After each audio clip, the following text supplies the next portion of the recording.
Hello students, Hindi व्याकरण जैसे कि आप लोग जानते हैं बहुत ही इम्पोर्टेंट पार्ट होता है।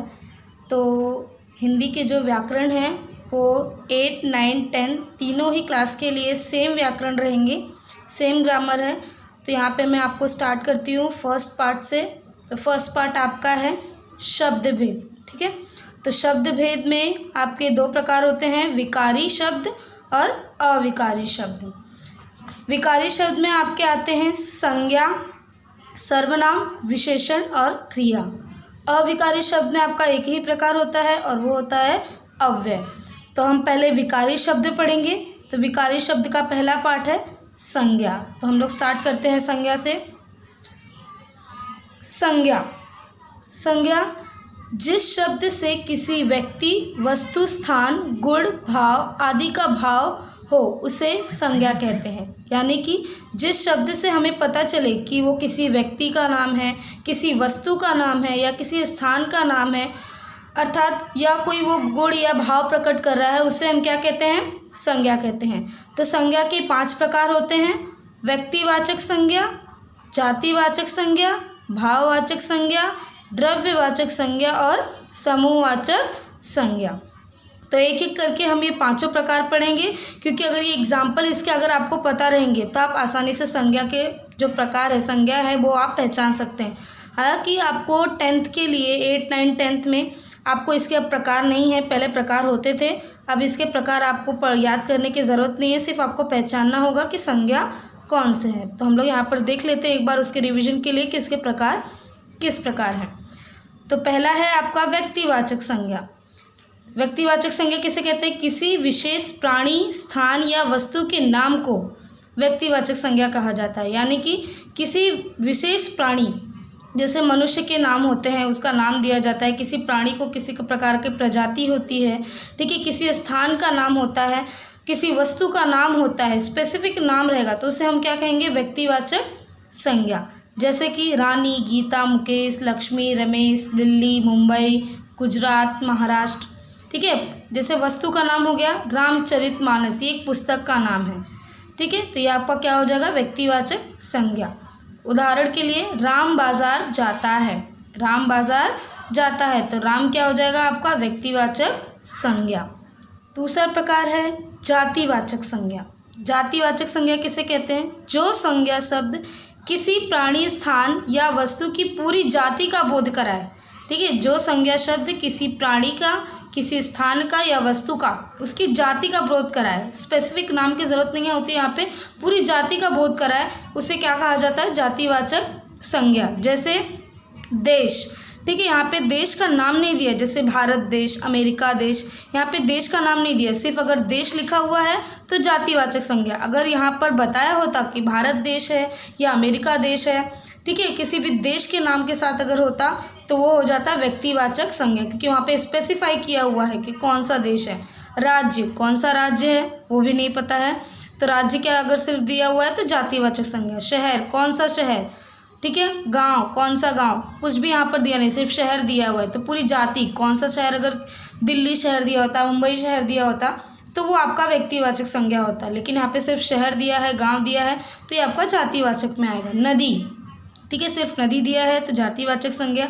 अगर नदी के साथ वहाँ पर अगर दिया हुआ है जैसे गंगा नदी, यमुना नदी, तो वो आपका हो जाता है व्यक्तिवाचक संज्ञा।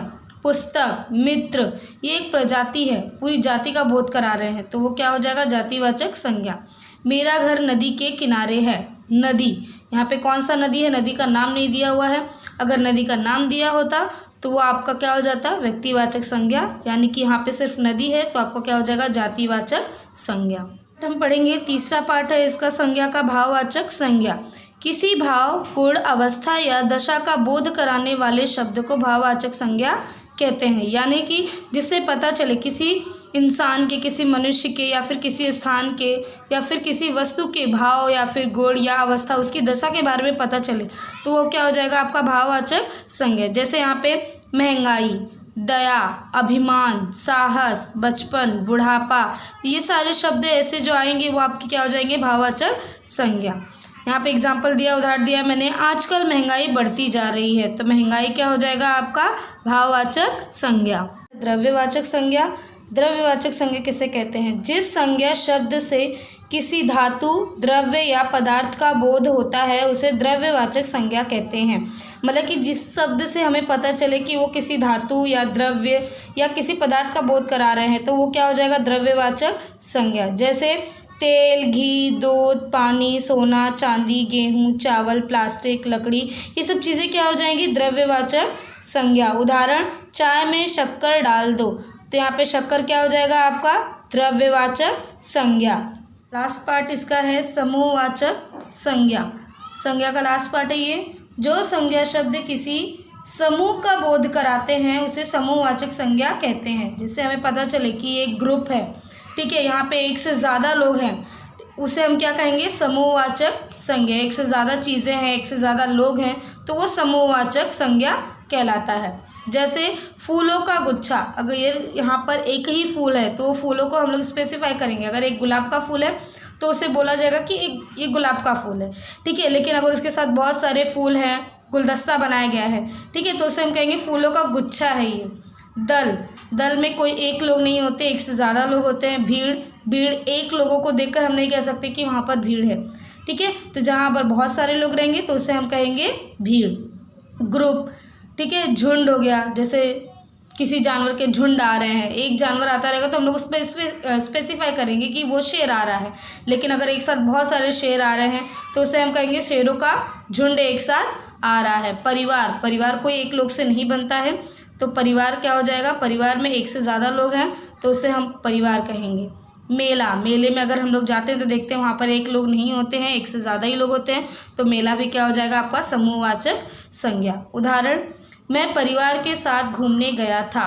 जैसे कि मैंने बताया एग्जाम्पल में, परिवार क्या हो जाएगा आपका? समूहवाचक संज्ञा। यहाँ पे मैंने कुछ एग्जाम्पल दिए हैं तो आपको पहचानना है, सिर्फ संज्ञा पहचानना है और कुछ नहीं। तो यहाँ पे मैंने ऑलरेडी अंडरलाइन किया हुआ है इसको, जैसे कि आप देख सकते हैं। निम्नलिखित संज्ञा शब्दों को पहचानो।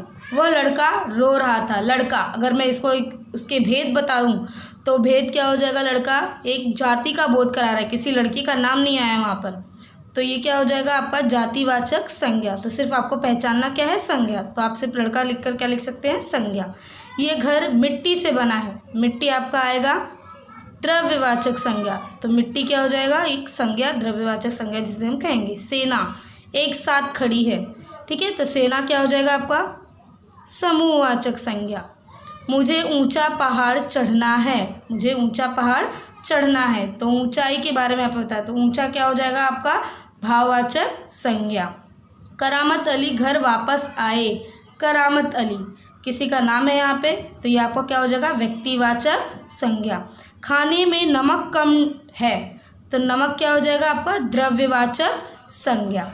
उसके बाद है 7, कक्षा में सभी विद्यार्थी बैठे हैं। विद्यार्थी एक साथ, ठीक है, एक विद्यार्थी के बारे में नहीं, कक्षा में सभी विद्यार्थी को कहा गया है, तो विद्यार्थी क्या हो जाएगा आपका? समूहवाचक संज्ञा। उसने सोने का हार पहना है।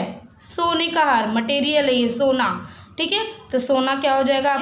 मटेरियल नाउन, यानी कि आपका सोना क्या हो जाएगा? द्रव्यवाचक संज्ञा। गाय अपना चारा खाती है। गाय का नाम नहीं दिया यहाँ पे, तो गाय क्या हो जाएगा आपका? जातिवाचक संज्ञा।